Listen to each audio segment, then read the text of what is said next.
Welcome to Spinsters, a podcast where we are wishing for a very safe return for WNBA legend Brittney Griner. Her situation is actually what we're going to be focusing on for the entirety of this episode.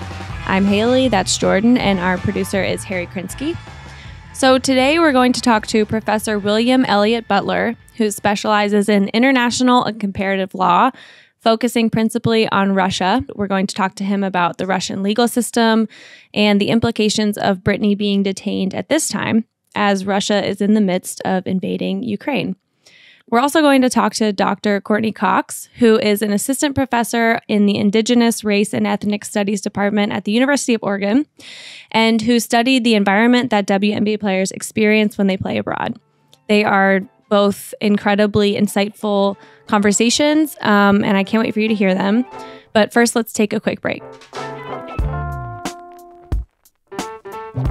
Okay, so we are about to talk to Professor Butler and Dr. Cox, but first, here's what we know about the situation. Over a month ago, Brittney Griner was detained in Russia on drug charges. The Russian Federal Customs Service said that its officials found a vape cartridge that contained hashish oil in her luggage after she arrived in the airport near Moscow.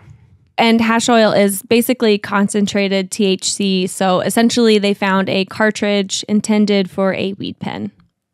And like we said earlier, this was in February, meaning Brittney has been in the custody of the Russian government for over a month.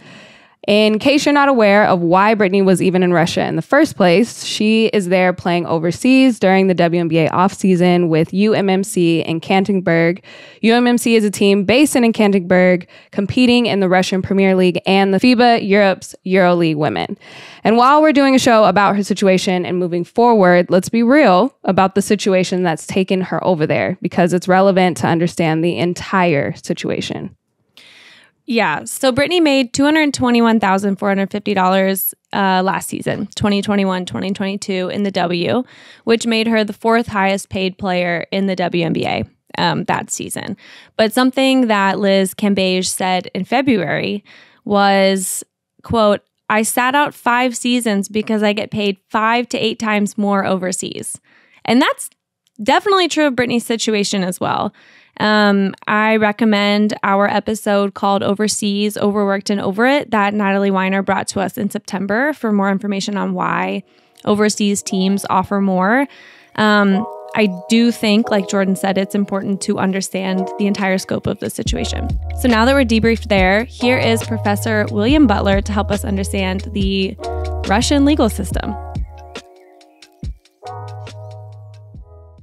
Before we start, actually, do you mind introducing yourself and your... I could not pick out which accolades were most important because the Wikipedia page is quite long. My name is William Butler. I am the John Edward Fowler Distinguished Professor of Law at Dickinson Law of Pennsylvania State University. I've specialized in Russian law for quite a long time.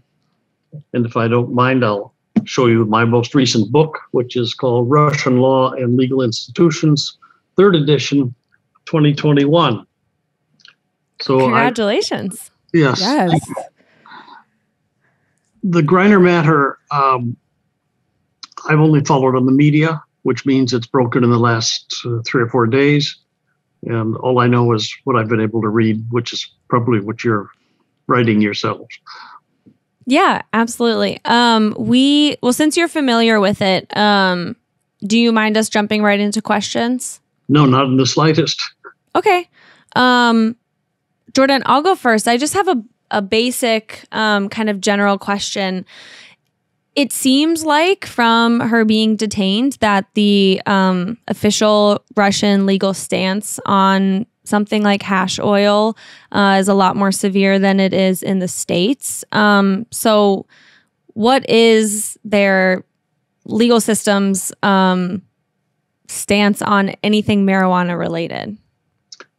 The Russian legal system has, for the last 50 or 60 years, taken an approach of zero tolerance of listed narcotics. And the list comes from the 1961 United Nations Single Convention on Narcotics, as amended in 1972, and there's a later convention on psychotropic substances. So the materials that she is alleged to have brought in, according to our media, are on the list. And she would have to have declared them. And I suspect that had she done so, they would have been taken away. But I could be wrong. It's possible they might have permitted them through, but not to declare them is smuggling. And according to the media, that's what she's been charged with, or at least that's what the Customs Agency thinks she should be charged with. So it's smuggling, not possession? Under that article, yes.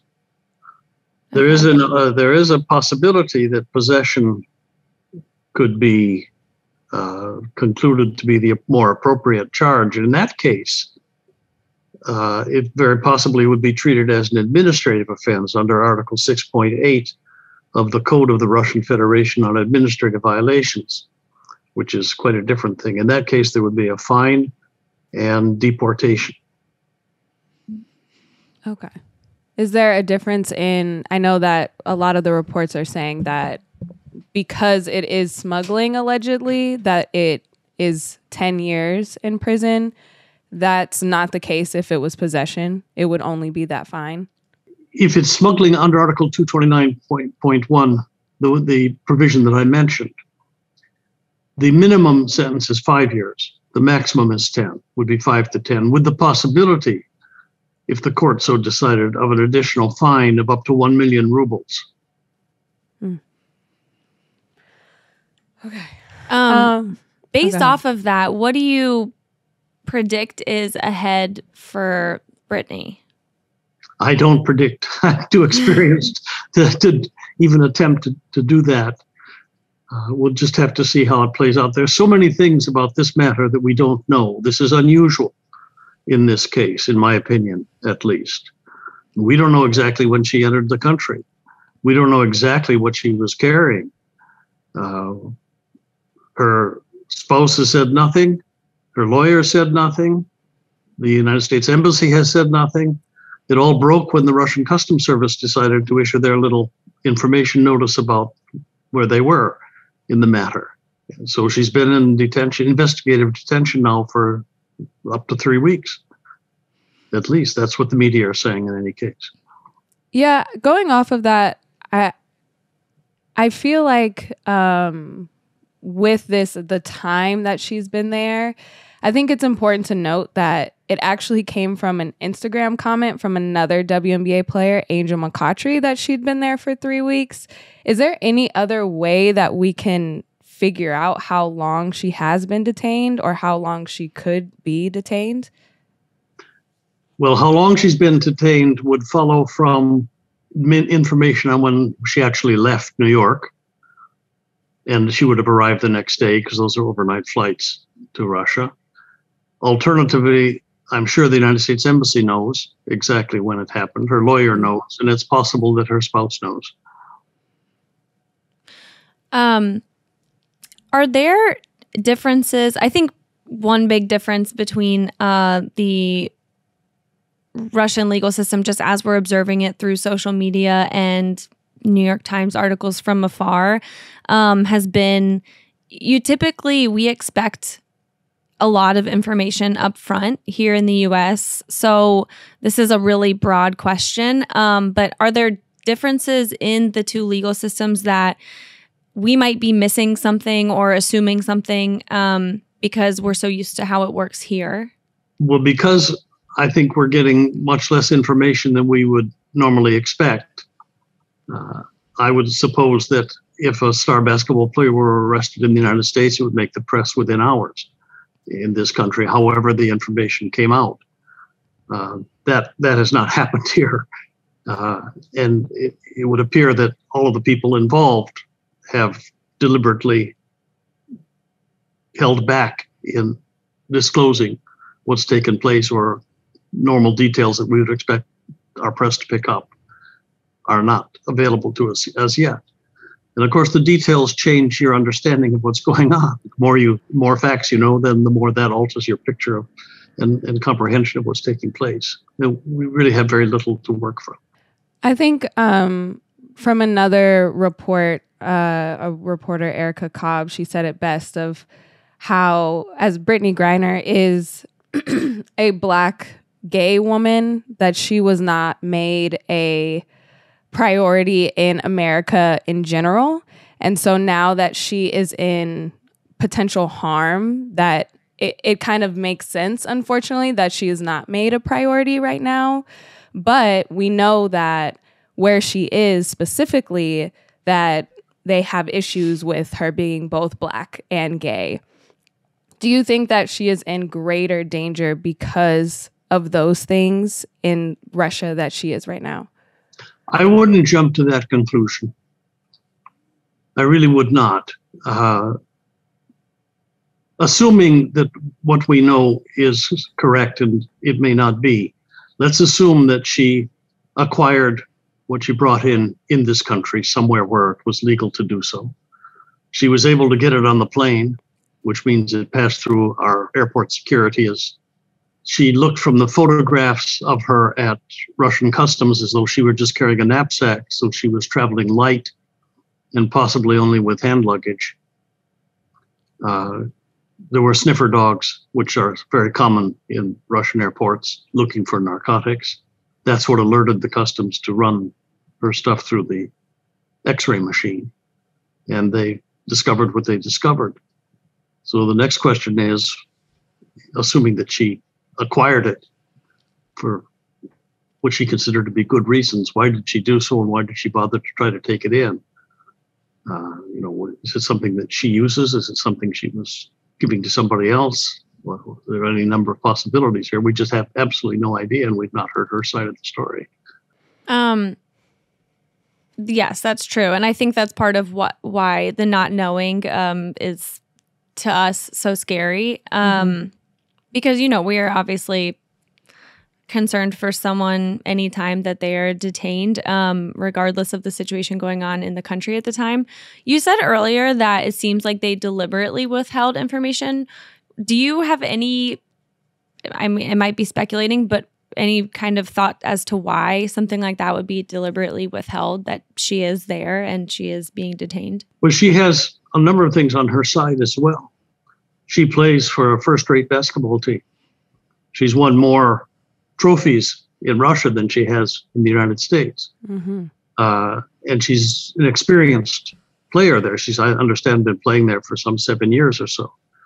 The sponsor of her team is a very significant industrial plant in Ekaterinburg. They own the team. They run the team. I looked at the roster on Wikipedia, and they're half foreigners, 3 Americans, including Brittney. I think that's probably not so very different from most of the other teams in the Premier League in Russia, which means that because of recent events, if they've left Russia, then they've left the team with half of its normal complement. And they still have a season to play, to finish in any case, so they'll have to make do with other players.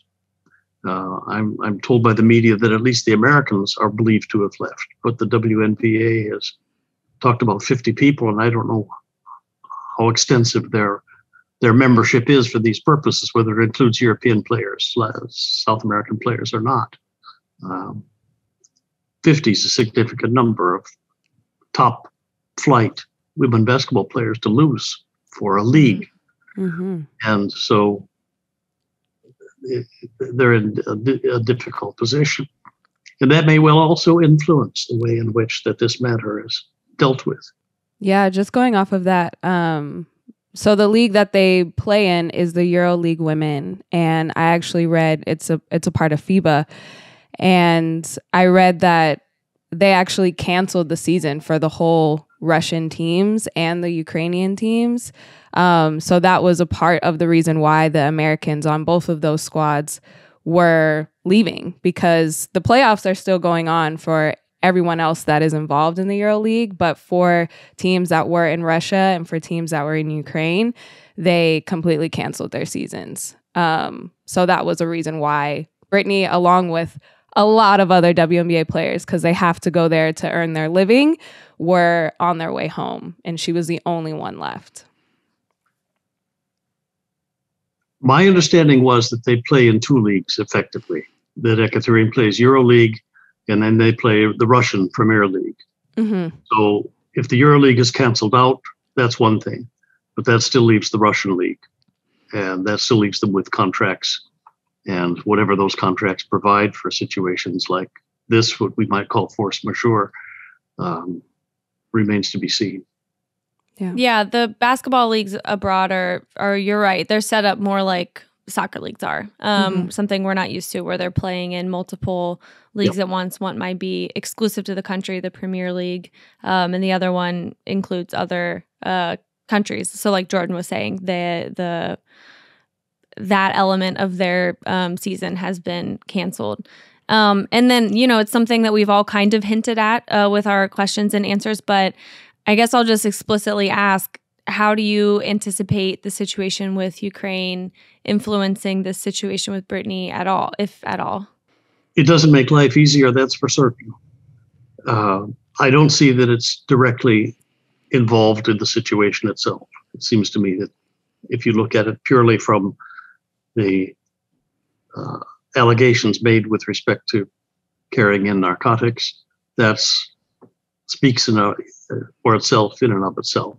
And the other things may make communications more difficult. For example, the United States Embassy is severely understaffed at the moment because, for various reasons, we've been reducing staff, and the Russian Embassy in Washington also has been reducing staff for the last year and a half or 2 years.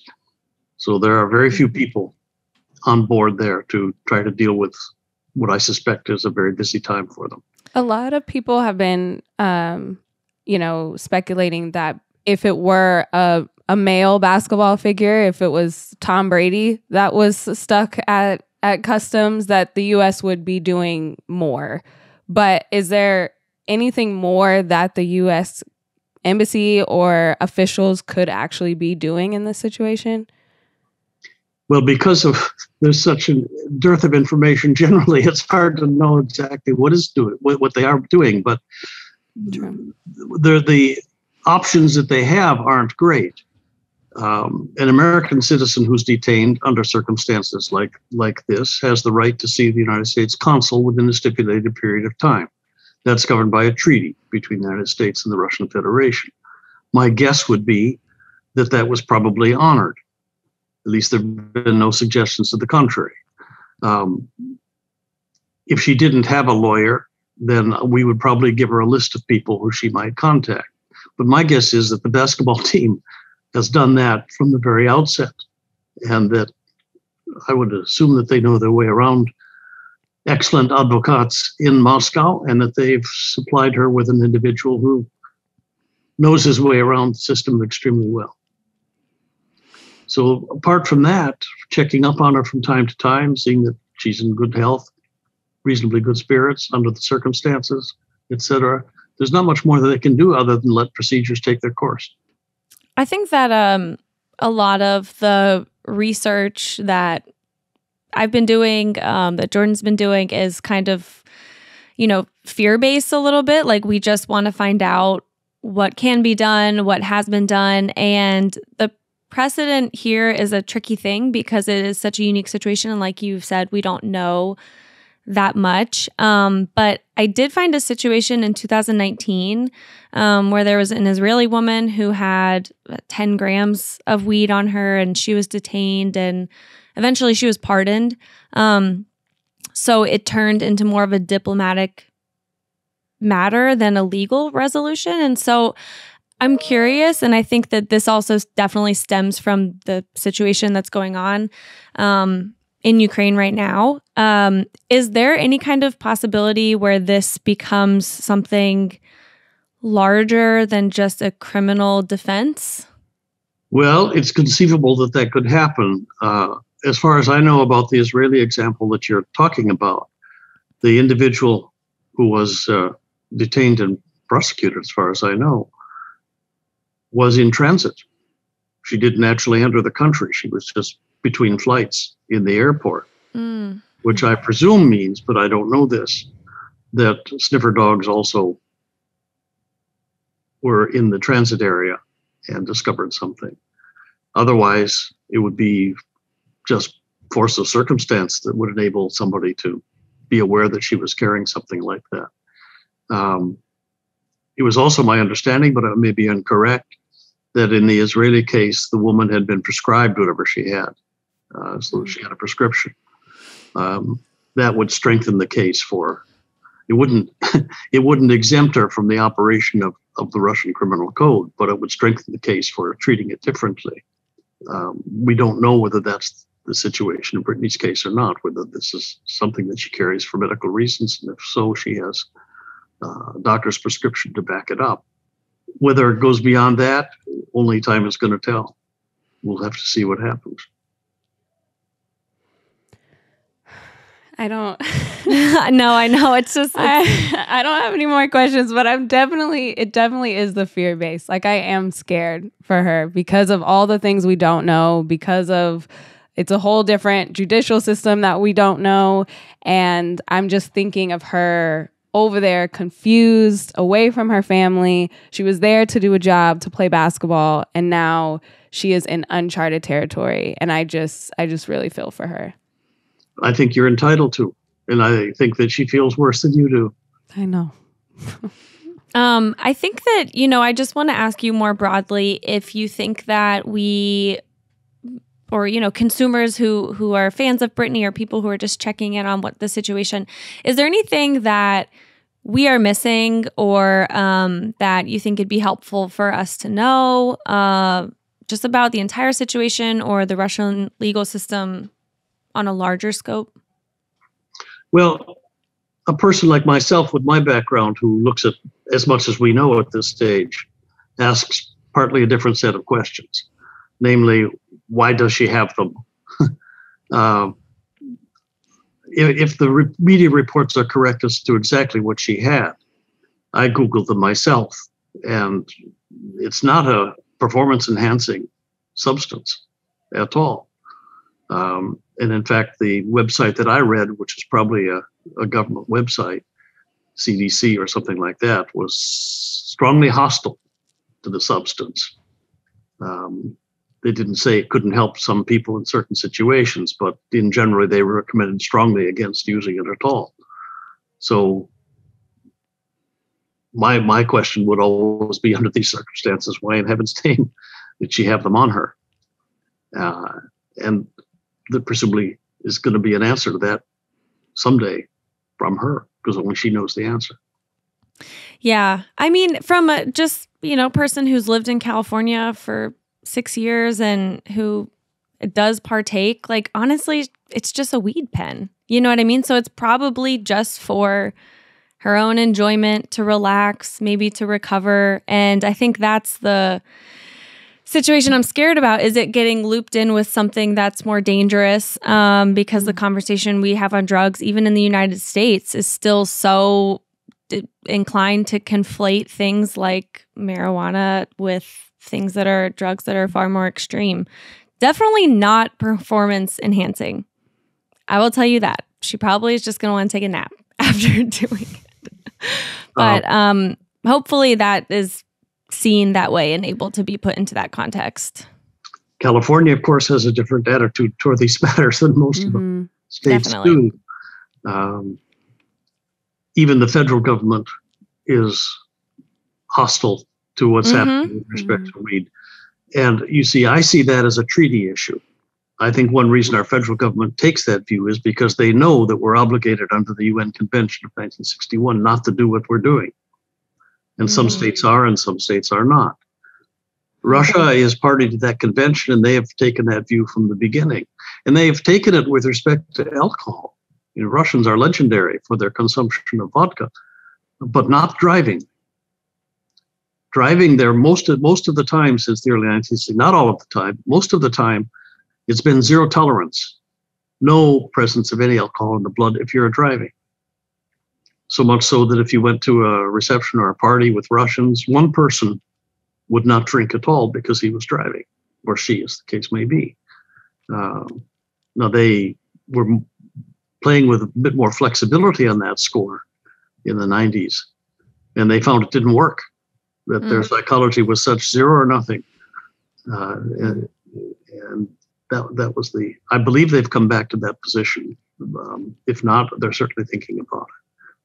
So different social systems see these things differently. And if you're going to be employed inside one, you have to know the local rules, at least to that extent. Yeah, I mean, that makes sense. And just circling back to what Jordan was saying about her having concerns about, she's a Black gay woman. Like, we're not sure, like, societally over there, what is accepted in the same sense as it is in the U.S. and what's not. And that's not to say that things are accepted in the U.S. I think that our listeners want to know something that I also want to know, which is kind of like a crude question, but because I don't know where this would even start to happen and where it would end. But is there any situation in which you could see this developing as something, as the Ukraine and Russian situation develops, as something that kind of delves more into a hostage situation? Or do you think that that is just an overreaction? I suspect that's an overreaction. That would be my sense at this point. And one of the reasons I say that is that she is a very successful and prominent basketball player there. Every bit as much as she is here. She plays extremely well. She plays for an absolutely championship team. Russian fans of Ekaterinburg will know that her loss to the team is going to severely hurt its chances. That's one of the factors that's strongly in her favor. That's a good point. I actually did not think of that. Yeah, there's no doubt in my mind she's the best player on that team, because she's. But it's a strong team. Stacked team. Yeah. It's still a stacked team. But to your point, she's won more there than she has here, technically, for just the type of team that she's on. So that's a really good point. I didn't think of it that way. What I'm gently suggesting when I say that is that which is her off season? If she's doing better and getting paid better on the Ekaterinburg team, then it seems to me the Phoenix team is the off season. Professor, welcome to our world. We have been trying to figure this out for some. We are number one on job. On the like W is not properly handling like its CBA with the players. But that's a great point. And that's what a lot of people are saying. Why the W has kind of been so quiet in this, in the sense that they know that she's over there to make more money, and from playing in her league, she can't make a lot of money. So I know that people aren't saying a lot of things because there is so much unknown, but that's what reports are coming out saying. The W has been especially quiet because the reason she's over there in the first place. Maybe. Not fun. I mean, the other factor is, as you rightly said, we really don't know much. And organizations don't stick their neck out when they don't know anything. So that's a good point. Maybe that they've been asked not to say much, but it's also possible. The lawyers have their own strategies in these matters, and it may well be that they have their reasons for what they're doing. That's a good point. Are you a basketball fan? I'm just curious. I don't have any more questions about. I'm a basketball fan. I watch the WNBA from time to time. I like Minnesota Lynx, of course, being a native of Minneapolis. Nice. I think women shoot free throws better than most men. That'd be my guess. I've never seen a statistic to prove it. So, yes. If you're going to be a fan of Minnesota basketball, you're definitely going to be a Lynx fan over a Wolves fan. That may well, yes. No doubt about that. Yeah. That's like just being a Vikings fan lately, and a Penn State basketball fan as well. Yeah, you definitely chose the championship team. Yes. Good on you. Chose wisely, yeah.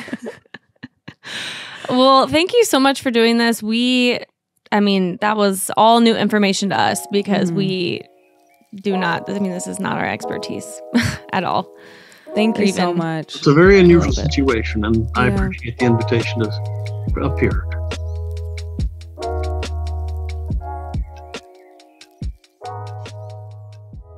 After we had that interview with Professor Butler, something Jordan and I were talking about is We sincerely hope that the Russian team that she is a member of is helping and intervening.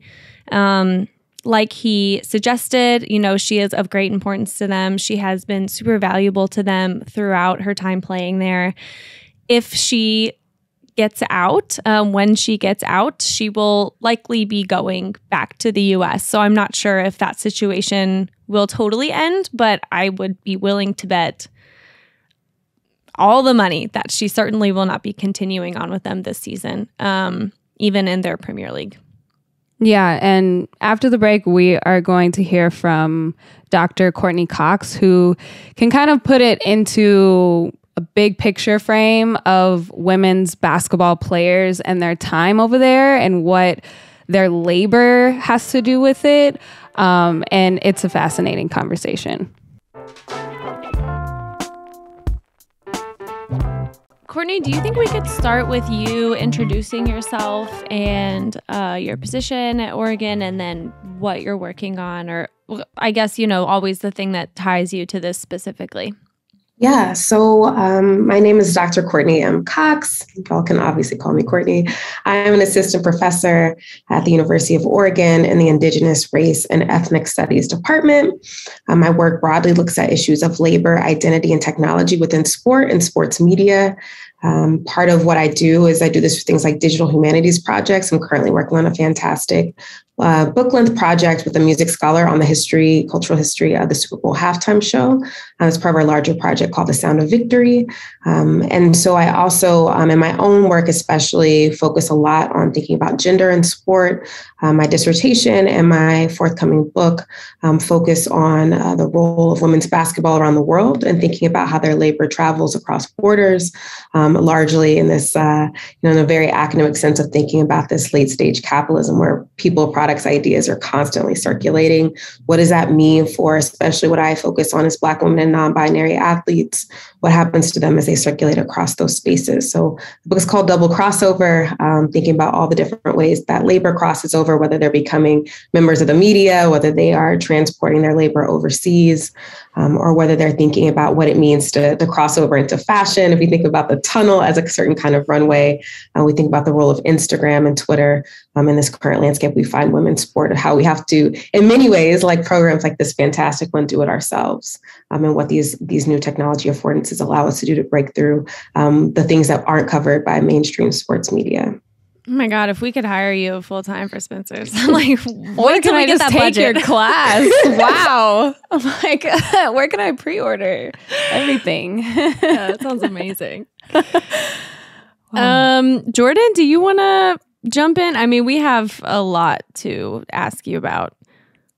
Yes. I think I just want to start with one of the questions you had, Haley, just to go broadly. One of the things that you tweeted and in the New York Times article that you were featured in, you talked a little bit about your experience while you were in Russia researching your upcoming book. What was that experience like? And tell us as much as you can. Russia was a really wild experience for me as a researcher, as someone that I'm from Texas originally. And so for me, if you think about whatever the stereotypes you might feel about Texas, whatever the things you might love, if it's tacos and barbecue for you, like I'm all for that. If it's about oppressive legislative decisions, it's also true. And so thinking about that, I think my positionality is really important, right? I'm coming into this space at the time.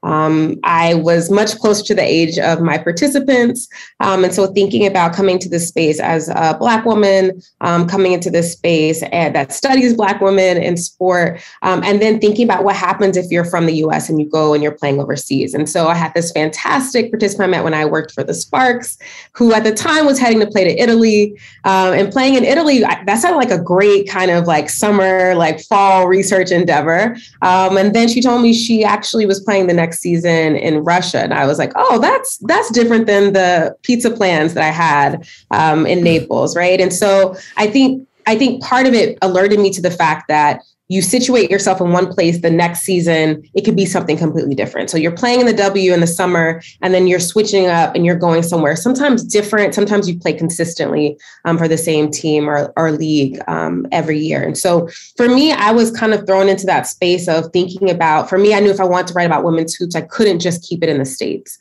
because they don't stay there. They're constantly moving. They're playing year round. They're going and playing in conditions with sometimes you're taping your own ankles. Let's talk about that. Mm-hmm. So not only the wear and tear on your body, but the resources. What happens if you get injured in another country? What happens when you don't speak the language? And so I was really interested in untangling that. And so part of it was I started with just interviewing folks. At the time, Zoom was not a thing the way that we think about it now. So it was Skype and it was Google Hangouts and it was, sometimes middle of the night talking to folks in China from their hotel rooms. And so when I decided to go and follow players overseas, I ended up going overseas with Sierra Burdick. And thinking about what it might mean for her labor in that moment. And so first thing that happens, layover, I'm going to Kazan, Russia. First thing that happens, layovers in Moscow, almost get snatched up in the airport. Very taken situation. They saw I had a US passport. I had my boarding pass in my hand. And one of the things that happened is two things that feel really different to me now, having spent time in Russia. Someone came up to me, speaking to me in English, and someone was being really friendly. Two things that are not what you typically experience in Russia. And I was so green, so new to this. And they were like, let's help you. You've missed your flight. And I was like, I think I have a 2.5 hour layover. They're like, no.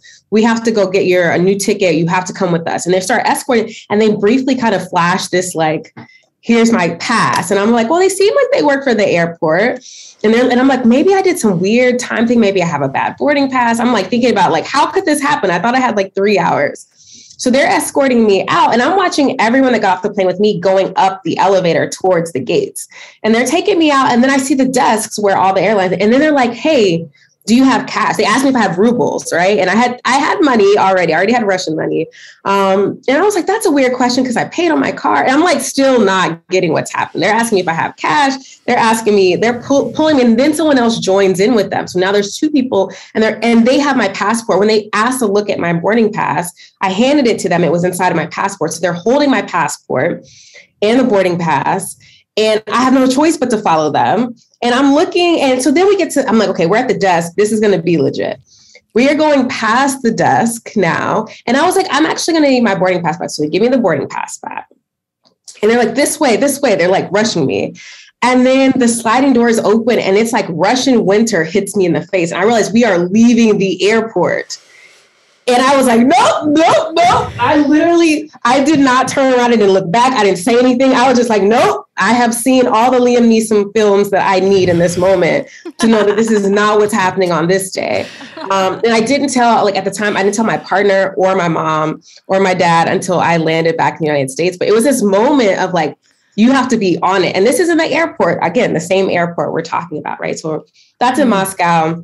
I get to Kazan. At the time, I did my graduate study at USC. So I'm coming from Los Angeles, did not have a ton of winter stuff. So people were letting me borrow everything I needed to survive Russian winter. So I had this bag packed perfectly. And then I get to Kazan after traveling almost 24 hours to get to this small town. It was a decent city. Getting there and we're watching the rotation of all the luggage. I'm standing there. And at this point, I think it's close to 1 a.m. in Kazan. And Sierra's coming to the airport to pick me up. I've been traveling. I survived this taken situation. And then my luggage is not there. I only have the clothes I'm literally wearing on my back from Los Angeles to Moscow to Kazan. And no one wants to help me find the luggage. There is no English equivalent, which is also, there's a lot of silly American stories I can tell about myself. But I'm like trying to use Google Translate to figure out how to fill out the form. I'm like, where do I get this bag delivered? How do addresses work? And then Sierra's there also trying to help me. So then we're both trying to figure out. And then there's just this disgruntled, like, these people really come here and don't know how to speak Russian, which is so true. It's just, that's on us. But, eventually, so she calls her, like middle of the night, she calls like one of the managers for the team and they translate to fill out the form and get everything done.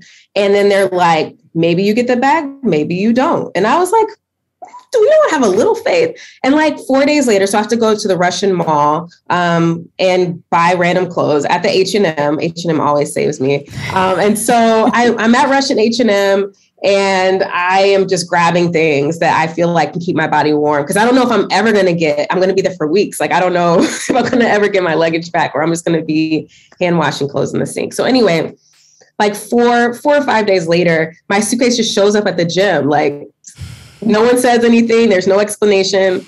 My entire luggage, everything is in there. I don't know where my luggage was for 5 days. It was somewhere. It was in some country. They couldn't tell me where it was. It just shows up to the gym.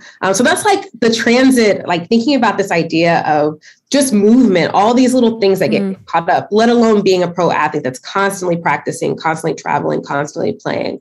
And so from my very narrow, very privileged perspective, I kind of saw all the things that these athletes are grappling with as they're moving across borders and playing with teams. And they have very different kinds of not only compensation structures, very different contracts and contractual obligations on when you can leave and what happens when you leave. And then thinking finally about just like undervalued labor, even when you're overseas and there's a men's team that plays there that also has foreign players playing there. They practice less and they have more games. And so that was one of the things that I saw consistently across, like foreign players and Russian players are like, there's still these huge gender gaps that are happening, both in terms of pay, opportunity, roster spots, all of these things. And so, the patriarchy is global. We know that. But one of the things that I've been really interested in and really invested in is telling these stories about the struggle to just have a love for ball and wanting to play professionally, wanting that to be your life, and all the different ways you have to sew this life together. That's both about the ingenuity of these athletes, but also about the ways that it's so frustratingly structural. Everything you just touched on, and like the experience of, losing your luggage, not speaking the language, trying to figure out where this is. How do you do this? You had a player who could act as a partial guide. Something that you have talked about before is you called it a trauma bond that develops between players who go abroad. And something we talked about before we started recording was maybe the general public not still having a complete understanding of why that's necessary. So I think this is kind of a two-parter. We have tried to cover this before.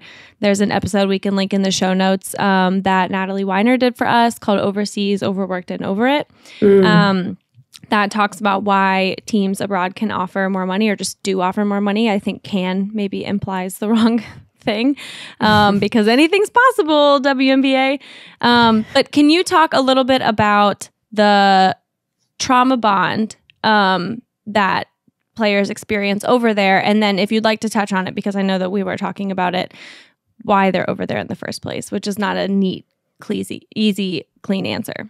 Mm-hmm. Yeah, I think there's a way that folks think it's like a tourist trip, like this is just like a fun off-season jaunt. And then I think there's a way that the necessity and the new CBA has openings in terms of paying more, but there's a lot of work we still have left to do. And so that for me is not a critique of the Players Association. That's more so a critique of the league and the structures that inform it. Obviously, travel has been a huge kind of conversation as of late regarding the W in comparison to even the NCAA. And so one of the things that I always like to talk about when we think about these structures is first of all, the idea of the season. So, I am someone that is not a historian, but there's a lot of love and respect I have for the ABL and thinking about what it meant to create a women's league that played during what we call basketball season, right?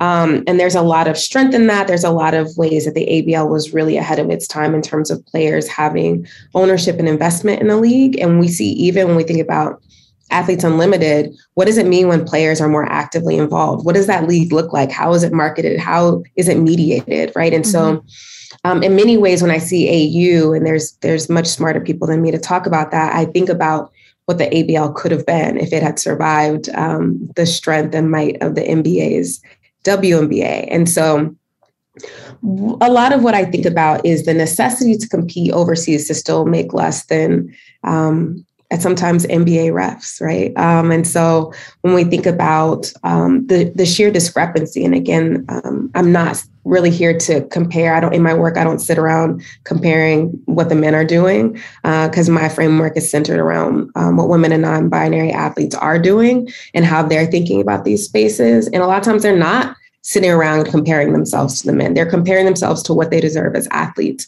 Sometimes they're comparing themselves to their college experience, right? Like, I'm a better athlete now, and yet I travel worse, right? And when you're playing overseas, that travel could be a train, that travel can be a bus, it can be multiple flights, multiple layovers. You're arriving exhausted to another town where you don't speak the language, you don't know and have your bearings around you. And so when I think about that labor, there's a way that it's either discounted as like, well, it's just a side hustle, right? Rather than that is where they make the majority of their money.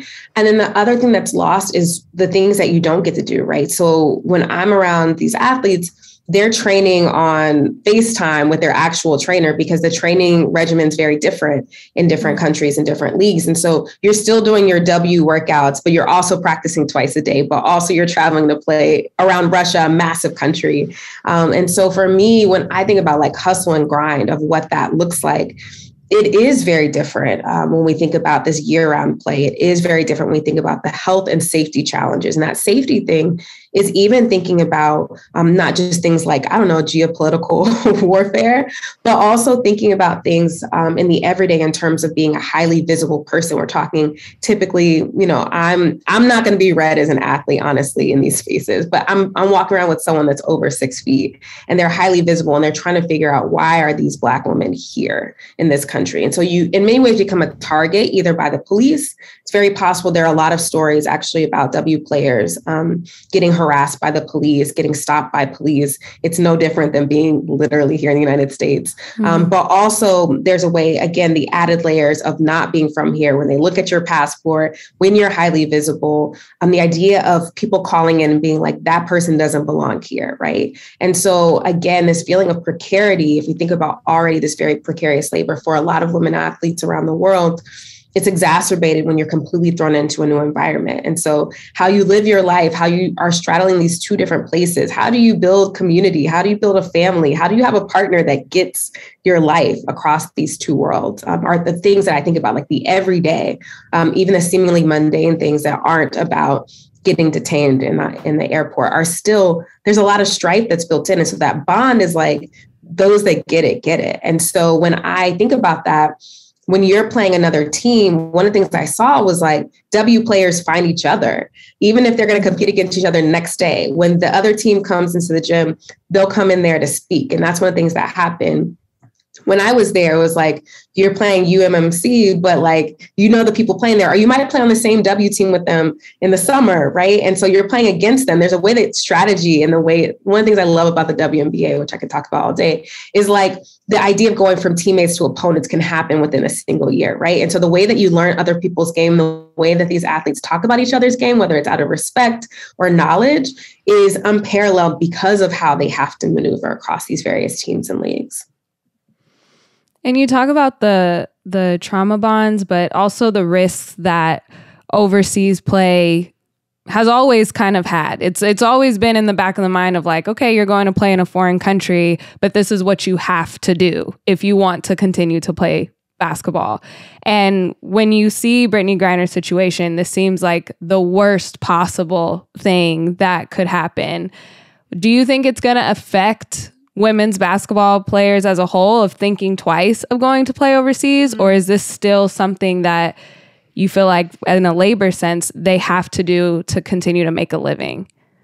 Yeah, I mean, part of it, and I cannot speak for them. I can only kind of think about, I'm going to go back to like that time I was there, which was the beginning of 2018, which is an interesting time to be an American. And that time post 2016 election, as we're finding out all the disinformation campaigns and Russia's interference and role, it was an interesting time, right? And so, but during that time, one of the things that was happening is thinking about what was going on in Turkey. and how a lot of folks were either being evacuated out, choosing not to play, or were not able to travel. So Turkey had been kind of on my radar. Russia, Turkey, China, 3 of the top leagues in terms of pay and competition outside of the W.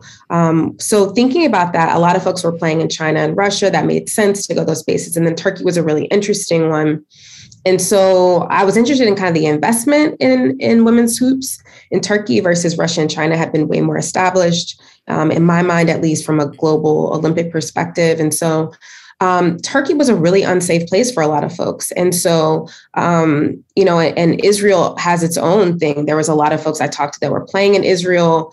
Even though I was in Russia, I was on Skype with folks playing in Israel. And so there are a lot of things that were already baked in before this current moment. And so I think about Turkey and Israel as 2 spaces where, again, folks are exchanging information and networks about what it's like to play, where you play, if you live near a checkpoint, all of these things, what's going on. So I can't say that folks will, I think this moment is a heightened visibility where you think twice, because while there have been moments where folks had to be rushed home, that's something that happens in a lot of different spaces across time. But this is one that is so different that it might make folks reconsider. Or not only even folks, but it's like my mom calling me, like wanting to talk about it because it took her back to that place when her kid was there, right? And so it's not just players, but it's players' mamas too, want to weigh in on that.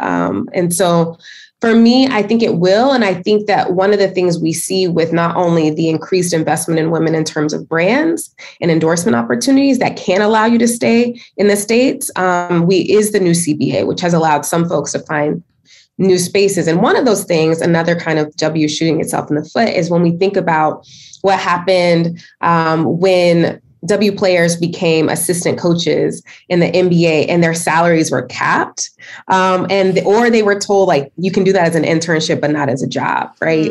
And so to me, it's wild to tell some of the best athletes in the world that they can't use their expertise during the season to make millions of dollars. Their counterparts, let's talk about gender gaps right after International Women's Day. But thinking about like doing the work of being an assistant coach in the NBA and then having to take this little stipend because your other job that won't pay you enough says, oh, well, that's the limit, right? And so I think there are ways that the new CBA addresses some of those ridiculous policies, but there are folks that are still going to have to make that decision.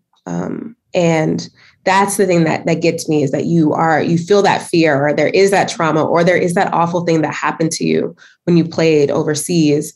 And yet this is the avenue, right? There's only a certain number of players, because of how the W markets itself, that can even have access to those opportunities to stay here.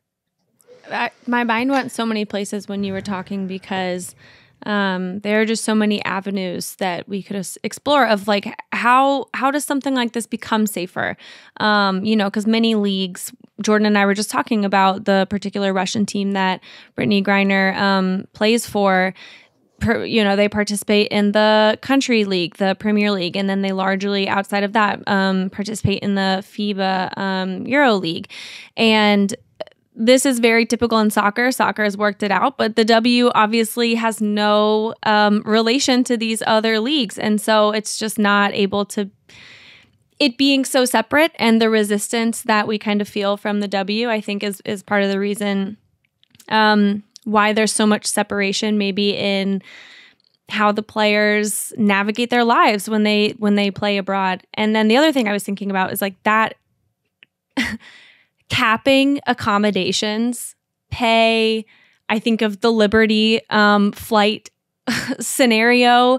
Capping, anytime you cap accommodations for a professional league, I mean, they don't even have the basis to go and say the thing that the NCAA used to say, which was like, you have to be amateurs or it's not fair. What's the excuse here? There's absolutely no excuse to cap accommodations for people who are just trying to make it and do this thing that they are talented at and the best in the world at. I want to go back to what you were talking about when you were saying that players have kind of this network where I'm going to tell you how this team is, and here you're near a checkpoint, and this is great, this isn't great.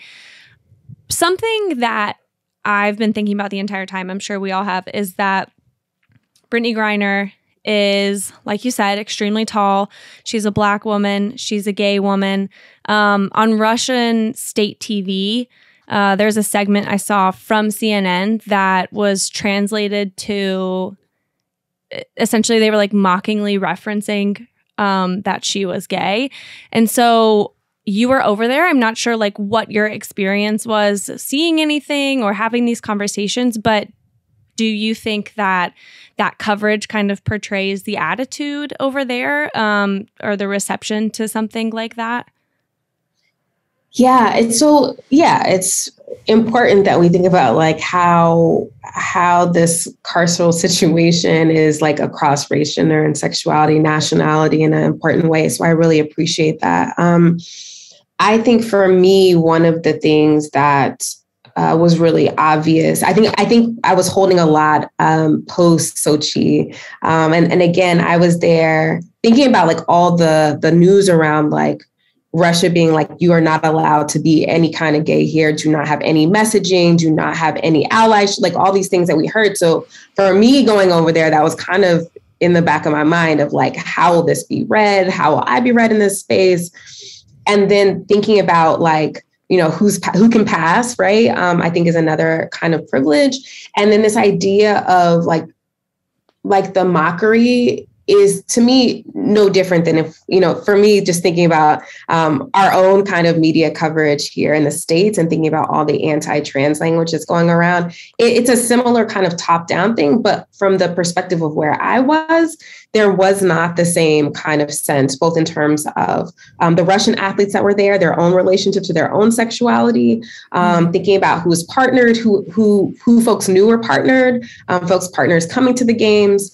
And so in many ways, when we think about legislation versus lived experience, I think it has a lot of parallels with a lot of countries in terms of, yes, there are all these oppressive structures and language and media coverage that are not unlike the States here or other places. But in terms of how people feel on the ground, I was not subject to a lot of homophobic language, or there were plenty of folks that were out in the spaces that I found myself in. But I think that basketball is, and women's hoops in itself is a very complicated space when we think about the evolution of who can be out versus a fear of like reifying stereotypes. I will say that is very much a thing in terms of youth sports in Russia. And one of the managers that I talked to was coaching the youth sport level and trying to get girls more involved in hoops in Russia.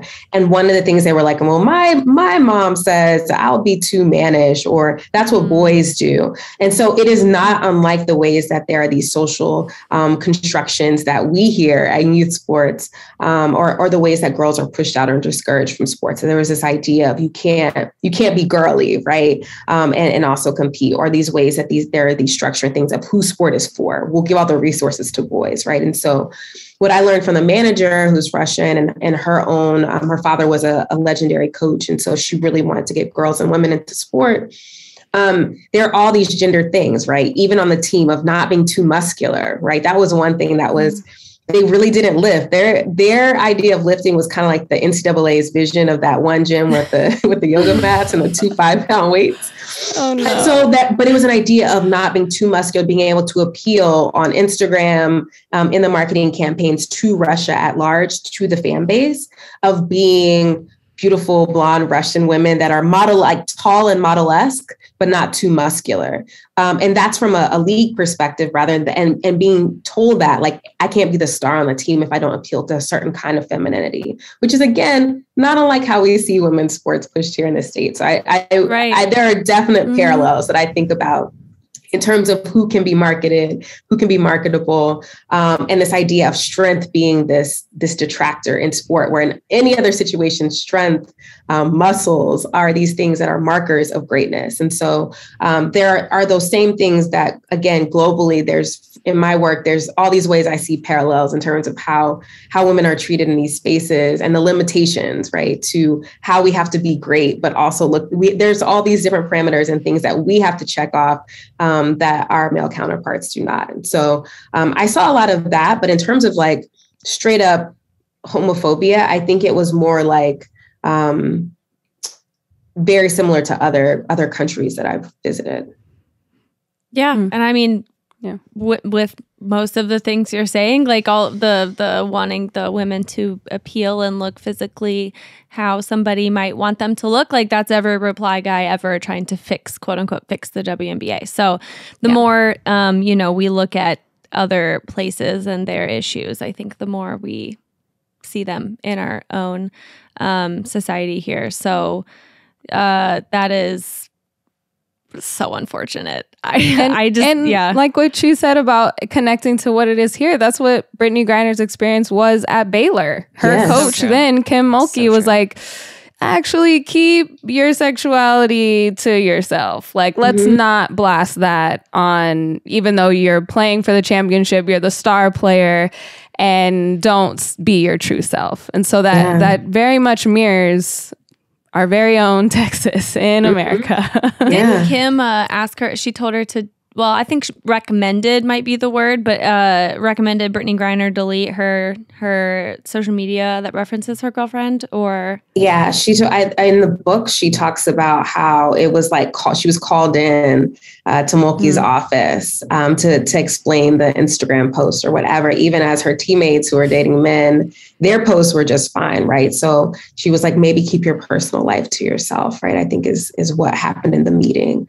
But there were all these other ways. And one of the things that's so frustrating about, Baylor and a lot of private schools in terms of these codes of conduct and how homophobia is inscribed in them is the fact that when she was being recruited, Brittney went to Mulkey and was like, hey, I see this is in the code of conduct at Baylor. Is this going to affect me? You know that I'm gay, right? And so it wasn't just a bad faith kind of understanding of like, they'll bend the rules for me. It was more like, I actually came and asked. Mulkey's like, no problem at all. We know, we got you, blah, blah, blah, right? And then in practice, it was like, hey, can you keep the gay down a little bit, right? And so that's one thing that is striking to me about how sometimes when we're situating the US or a certain moment in relationship to other countries, I'm like you said, it's like, remember that one time?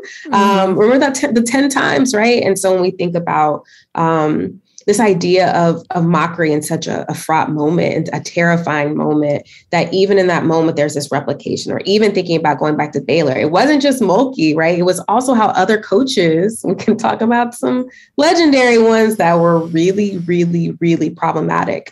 And so I will never forget that. I know a lot of other folks won't. And so in this moment, when there's been this career that has given women's hoop, 2013 was a moment in women's hoops, that draft class. I think about everything from high school forward that Brittney has given the game. And I'm in many ways just so devastated that we have nothing to give her back. And I'm saying we as a collective, as a nation, as the various governmental departments, right? I see the way that people are, even in this moment when she is currently detained, I see how people are still talking about her. And that's not the most important thing. The most important thing is that we get her home safe. But I think it is just insult to injury. And in a lot of my work, I just am trying to recover those voices and give voice to that, because I think, in many ways, y'all are on the socials. It's very hard, like the way that people talk about folks on the interwebs is like surreal, right?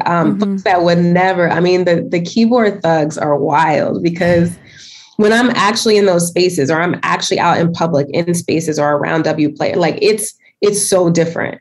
Right. And so, there's all the things that people say on the internet, and then there's real life. And then there's real life. If you actually, all this like, I think I could score on so-and-so, blah, blah, blah. I'm like, nah, they're actually going to block the shit out of that as soon as you get out of here. It's like these Gold's Gym warriors. Right. And so part of my work completely disregards, and we know they're there. I don't center them in my work. I don't compare what's happening in the NBA because they're two different leagues that emerge in different moments and need different things. And so I'm really, I hate the comparison of like, well, if it were Tom Brady, or if it were, it's like, well, that would be to erase the entire historical moment that got us to here and to Russia. And so I don't think that's the right framework. I'm not here to tell people how to feel. But I just think that we have to think about all the conditions of labor that got Brittney to Russia in the first place for multiple seasons, and think about what our role is as folks that are working in the W, folks that love women's hoops. Y'all are doing the work. But I'm thinking about all the different ways that USA Basketball, the W, these large enterprises have a role to play that have benefited from Griner's hustle, from Griner's incredible talent. And if they're not trying to help get BG home, I actually don't want to hear anything from them about anything else. Like, I just feel like y'all should just go radio silence. I can't believe that the WNBA was arguing with us about flights last week if they supposedly knew that BG was over there. And so my thing is, like, either we can talk about it or we can actually be about it at this point, because I think this could be such a critical moment for us to reshape the landscape of this really, really important league.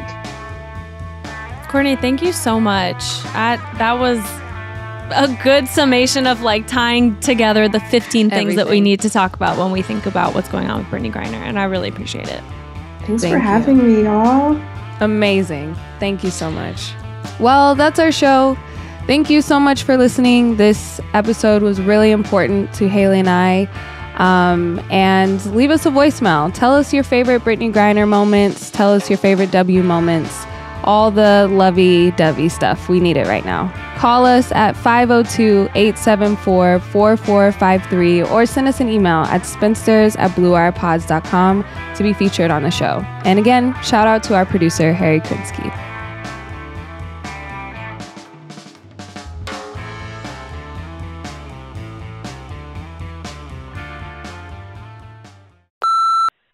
Hey, Jordan, Haley. My name is Jishnu. I'm calling from DC. I'm a diehard Wizards fan. I realize that's a very depressing sentence.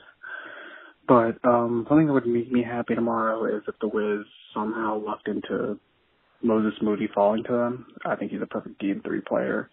Or, just drafting someone that doesn't suck, because we need players that don't suck. All right, bye.